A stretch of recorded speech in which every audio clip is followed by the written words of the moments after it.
नमस्कार साथियों। तो आज है 5 अप्रैल 2026। दोस्तों, पिछले 3 दिन की आपके मन की जो शांति वो फिर से टेंशन में बदलने जा रहा है, क्योंकि कल 6 तारीख से मार्केट ओपन होने जा रहा है। तो आइए कल मार्केट ओपन होने से पहले थोड़ा सा देख लेते हैं फिलहाल जियोपॉलिटिक्स में क्या क्या अपडेट चल रहा है, क्या क्या खबर आया है। बट सबसे पहले दोस्तों, आप प्लीज़ मेक श्योर कीजिए आपने इस चैनल को सब्सक्राइब कर लिया। अगर आपने अभी तक नहीं किया तो प्लीज़ देर किस बात की, फटाफट कर लीजिए ऐसे इन्फॉर्मेटिव वीडियो हमेशा पाने के लिए। और ऑलरेडी देखिए 5 वीडियो दे चुका हूँ, तो एक बार चेकआउट करके जरूर आना। अच्छा दोस्तों, वो जो 48 आवर्स की समय दिया था, डेडलाइन दिया था, याद होगा आपको, ऑलरेडी आपको मैं दे चुका हूँ। 48 आवर्स की डेडलाइन याद है। अब डोनाल्ड ट्रंप, ये पहले आप देखिए, आज रात 8:19 की एकदम ताजा खबर। They are negotiating now. Who is they मतलब Iran. They are negotiating now. Donald Trump see good chance of Iran deal, warn of action if state of Hormuz remain shut. तो डोनाल्ड ट्रंप यहाँ पे 2 point mention किया कि अब वो लोग मतलब ईरान नेगोशिएट कर रहा है, ठीक है, यूएस के साथ। दूसरा कहा कि ये बहुत बढ़िया चांस है ईरान के लिए, मतलब डील साइन करना। अगर स्टेट ऑफ हॉर्मुज ओपन नहीं करते हैं भाई एक्शन होगा, यूएस एक्शन लेगा। अब यहां पे सवाल उठता है कि किस प्रकार की एक्शन लेगा, किस प्रकार की, क्या न्यूक्लियर वेपन डाल देगा, या जैसे ही हमला चल रहा था वैसे ही होगा, या कुछ और। दोस्तों उस बारे में ट्रम्प ने प्रॉपर मेंशन कर दिया। अब इस बार क्या कहा देखिए, Trump threaten Iran with power plant day if Hormuz stay shut. तो डोनाल्ड ट्रम्प कह रहा है कि भाई अभी हम टारगेट करेंगे पावर प्लांट को आपकी। अब देखिए, आप माने या ना माने, बट ईरान के लिए ये बहुत ज़्यादा मैं कहूँगा नुकसानदायक होगा अगर पावर प्लांट पे हिट कर दिया। क्योंकि देखिए, आप खुद ही सोच के देखिए कि मान लीजिए कि आपके घर पे सिर्फ इतने गर्मी पे 2-3 घंटे के लिए अगर जो इलेक्ट्रिसिटी कट होता है तो कितना मुश्किल होता है। अब ज़रा सोचिए कि पूरे देश में इलेक्ट्रिसिटी खत्म, सारा का सारा इंडस्ट्री रुक जाएगा, टोटल इंडस्ट्री रुक जाएगा। और ये एक्चुअली यूएस थ्रेट किया है। US president Donald Trump has issued a stark and provocative warning to Iran in latest post on his Truth Social platform Sunday. ये आज का एकदम ताजा update. Escalating already high tension over the strategically crucial strait of Hormuz. तो अगर strait of Hormuz को open नहीं करते हैं तो यहाँ पे जो समय सीमा दिया है, डेडलाइन दिया है, उसको अगर क्रॉस कर जाते हैं तो मान के चलिए कि ईरान की पावर प्लांट हिट हो सकता है।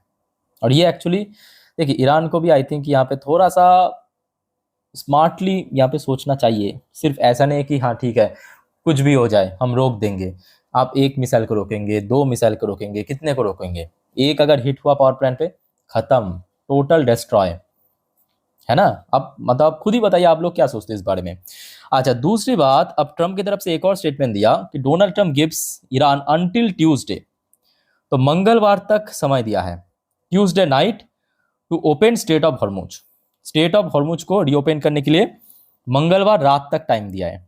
कब तक मैं आपको एक बार बताता हूँ। हाँ, मंगलवार रात 8 बजे तक टाइम दिया, ईस्टर्न टाइम, मतलब यूएस के हिसाब से 8 बजे। हमारे यहाँ पे कितना होगा, बुधवार सुबह हो जाएगा, ठीक है। तो ये रहा आपके ट्रम्प के ऊपर जो अपडेट रहा, ठीक है। तो मतलब एक हो गया आपका, कहा कि अब वो लोग नेगोशिएट कर रहे हैं, अगर नहीं करते तो ये बहुत बढ़िया चांस है। तो स्टेट ऑफ हॉर्मुज का अगर नहीं ओपन करते तो एक्शन लेंगे। एक्शन क्या लेंगे? पावर प्लांट डिस्ट्रॉय कर देंगे। साथ साथ ये भी कहा कि आपके पास सिर्फ ट्यूसडे नाइट तक टाइम है, 8 बजे तक, ठीक है। अच्छा, नेक्स्ट में आ जाइए अब ईरान की तरफ से, क्योंकि यहाँ पे दोनों पक्ष की बयानबाजी चल रहा है। अब ईरान की तरफ से भी कहा गया, ईरान से strait of Hormuz will reopen only after compensation as Trump set Tuesday 8 PM deadline. अब ईरान दोस्तों एक और खेल खेल रहा है। ईरान यहाँ पे जो कंडीशन दिया है कि हमें कॉम्पेंसेशन चाहिए। मतलब अभी तक पिछले लगभग 36-37 दिन हो चुका है ये वॉर, उसमें ईरान की जितने भी नुकसान हुआ, क्षति पहुंचा, उसका भरपाई करना पड़ेगा यूएस को, इजराइल को।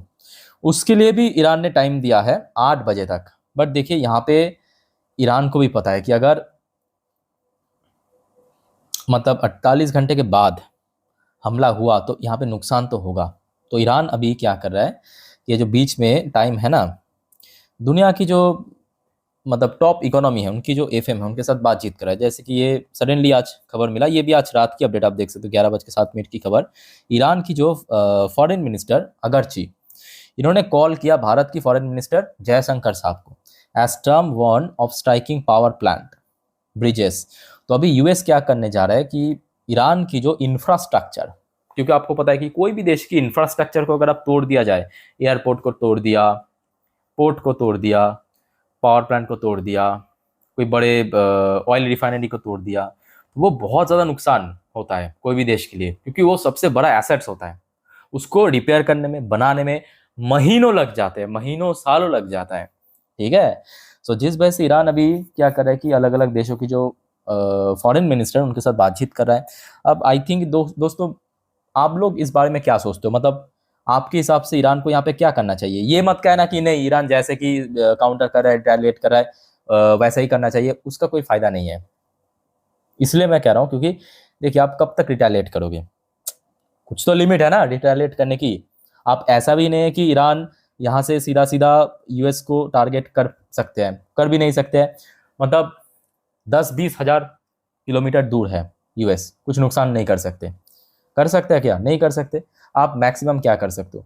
यूएस की जो मिलिट्री बेस है गल्फ नेशन पे, उसको डिस्ट्रॉय कर सकते हो, इतना कर सकते हो ना। या बेसिस मतलब इससे ज़्यादा क्या कर सकते हो कि यूएस की जो ऑफिशियल की मतलब हाउस है गल्फ नेशन पे, अलग अलग जगह पे, उसको आप टारगेट कर सकते हो। बट अल्टीमेटली पावर प्लांट अगर डिस्ट्रॉय हो गया, ये ईरान के लिए भी बहुत बड़ी नुकसानदायक रहेगा। ये आई थिंक ईरान को अभी थोड़ा सा मतलब जोश पे नहीं, ईरान नो डाउट बहुत अच्छा काम कर रहा है। मतलब ईरान की जो काउंटर है, नो डाउट हैट्स ऑफ, बहुत बढ़िया यहाँ पे काउंटर कर रहा है यूएस, इजराइल जैसे देशों की।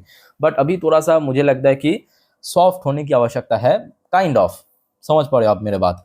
वो एक्चुअली ईरान के लिए भी अच्छा है, दुनिया के लिए भी अच्छा है एक्चुअली। अच्छा, उसके साथ साथ जो अभी खबर मिला, ईरान की तरफ से भी लगातार स्ट्राइक किया जा रहा है। जो अभी आपको मैं कह रहा था कि ईरान मैक्स टू मैक्स क्या कर सकते हैं कि गल्फ कंट्रीज है, कतार हो गया, दुबई हो गया, सऊदी हो गया, उसका जो वहाँ पे जो यूएस की बेस है, या मान लीजिए कि वो जो देश की जो एनर्जी इंफ्रास्ट्रक्चर, उसको नुकसान पहुंचेगा। बट उसके साथ यूएस की कोई बहुत डायरेक्ट, मतलब कह सकते हो यूएस को डायरेक्टली नुकसान नहीं पहुंचा पा रहा है। पहुंचा पा रहा है कि नहीं पहुंचा पा रहा है? तो अल्टीमेटली आपस में मार काट रहा है, गल्फ नेशन आपस में मार काट रहा है आज की डेट में। इस प्रकार की माहौल है। ठीक है। आज उसके साथ साथ भारत के लिए एक और गुड न्यूज़ है, ये भी आज की अपडेट है कि भारत की जो कल आपको मैं दिया था कि 8वां जो एलपीजी टैंकर वापस आ चुका है, मतलब उसको क्रॉस करके, स्ट्रेट ऑफ हॉर्मुज को क्रॉस करके।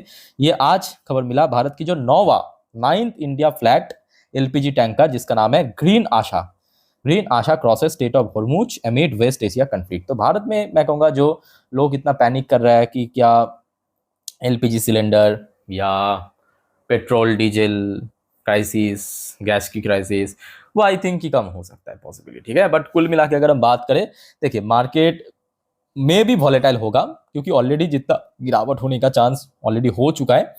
अब अभी जो स्थिति बना है, मेरे हिसाब से मार्केट एक्सट्रीमली वॉलेटाइल रहेगा।